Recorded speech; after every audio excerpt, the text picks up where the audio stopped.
Just a few days after digging and applying the fertilizers, not even 5 days, it's 4 days, and I continue harvesting.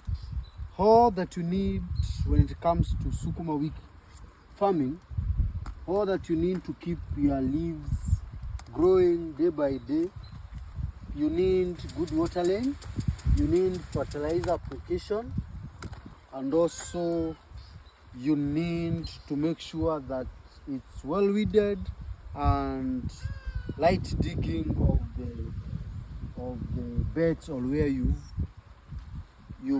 planted your sukuma wiki, so that during irrigation water can easily maneuver or penetrate in the soil. So you can see we continue with harvesting, very simple, and enjoy. I'll continue with money making process. Like I told you, these are money making leaves,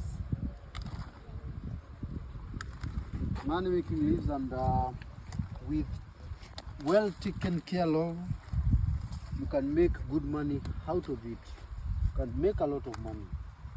So what are you waiting for? These are some of the projects I've been telling you that those who are in the formal sector, you have your job 8 to 5, you can do this and earn money out of it without much struggling, without much complications. So it's as simple as this: irrigation, few fertilizer, all manure, and you are good to go.